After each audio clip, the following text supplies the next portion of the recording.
dois comprendre que ton cas est un cas différent. Il me dit dans Malachie 3, 17 à 18. Et vous verrez de nouveau la différence entre le juste. Malachie 3, 18. Voilà, j'ai été jeune et j'ai vieilli. Non, Malachie 3, 17 à 18. Mais le verset 18. Malachie 3, 18. Et lui me dit, et vous verrez de nouveau la différence. Dites-moi la différence entre le juste et le méchant. Laisse le verset affiché. Ça veut dire que déjà, quand je suis sauvé, quand je suis juste, Dieu me garantit que pour moi, il y a une différence avec l'incroyant.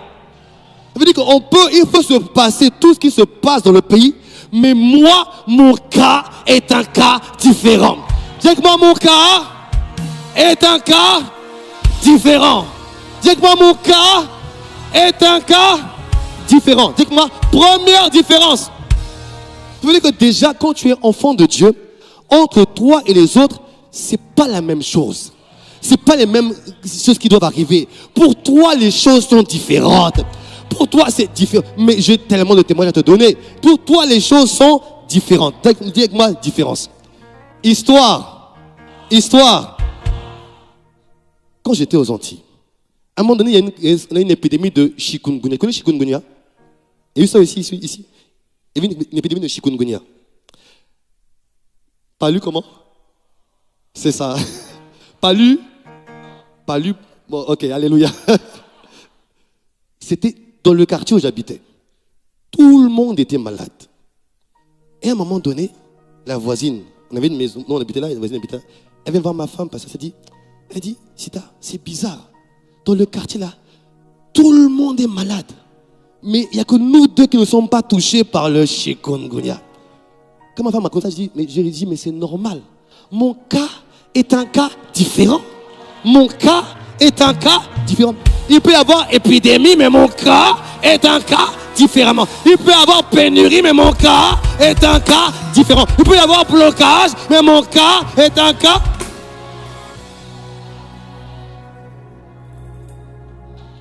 Je dis, mais c'est normal. Maintenant, il dit après, il y a une deuxième différence. J'aimerais parler à des serviteurs de Dieu ce matin. Qui sert Dieu dans cette maison ce matin? Est-ce qu'il y a des serviteurs de Dieu ce matin?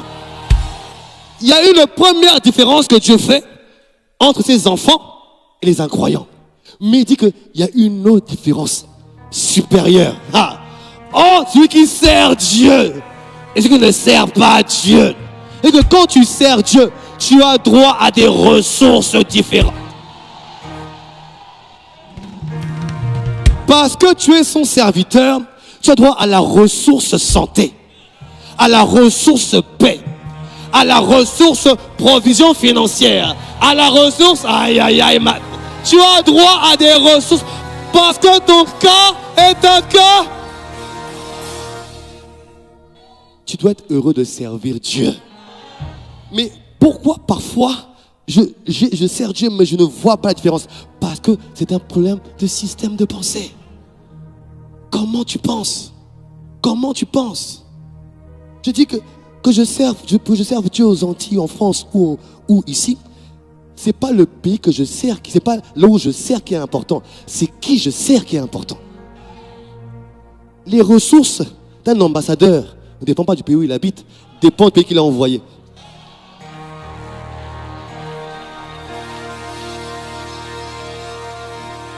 Un serviteur est un ambassadeur en mission.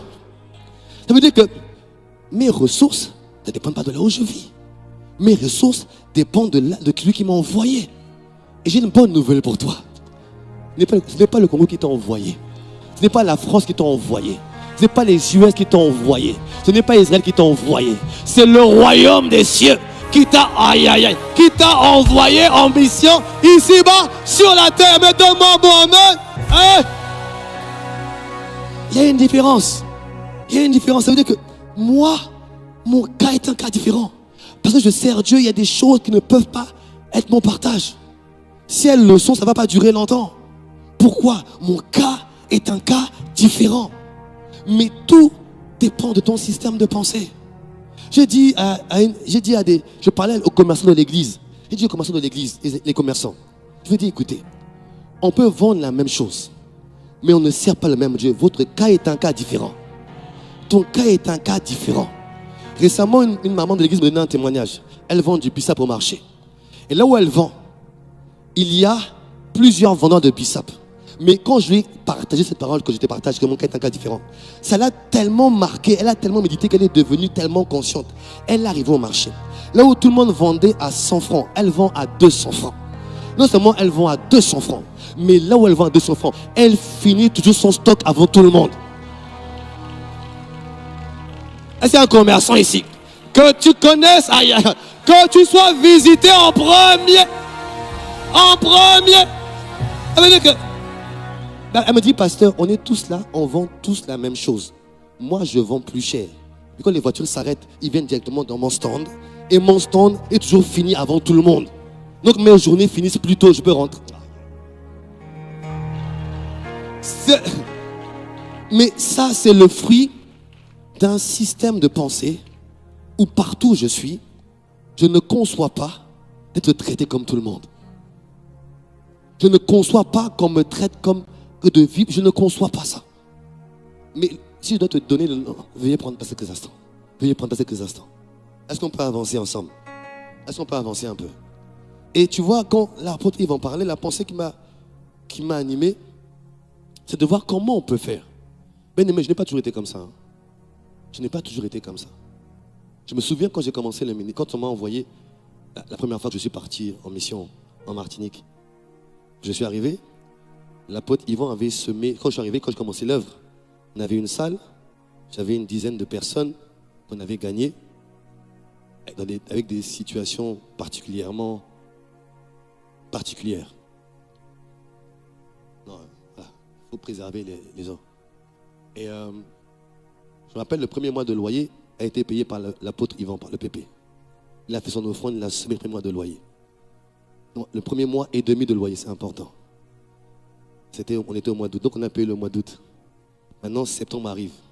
Et on a fait la conférence d'ouverture de l'église, d'inauguration de l'église. On n'a pas encore payé le loyer. Et on doit commencer à préparer la conférence d'ouverture à la fin du mois de septembre. Là, je commence à m'inquiéter. Je te dis, je n'ai pas toujours été comme ça. Je n'ai pas toujours été comme ça. Je commençais à m'inquiéter. Et je me rappelle, j'ai parlé avec un ami pasteur. Et je disais, là, je m'inquiète parce que je dis, ah, bro, là, c'est chaud, là, parce que là, il faut que je paye le loyer de septembre. Et puis, arrive à la fin du mois. On doit louer une salle pour l'inauguration et tout. Comment je fais? Il m'a dit une phrase. Il m'a dit, le jour où tu t'inquiètes pour l'argent, tu risques de commencer à voler l'argent. Je dis, regardez quoi? Je dis, ok. Je suis entré, j'ai médité, je dis, Seigneur, c'est toi qui m'as envoyé. C'est ton œuvre. C'est pas mon œuvre. Tu vas pourvoir. Quand on a commencé à faire le séminaire, j'ai dit au fournisseur, je vous paye à la fin du séminaire. Il dit non, je vous paye à la fin du séminaire, ne vous inquiétez pas. Livrez les chaises, livrez la sono, livrez tout. Tout était installé. On a fait le séminaire. Et je me rappelle le samedi. Le samedi, quand je vois les offrandes, je voulais pleurer. Je voulais pleurer.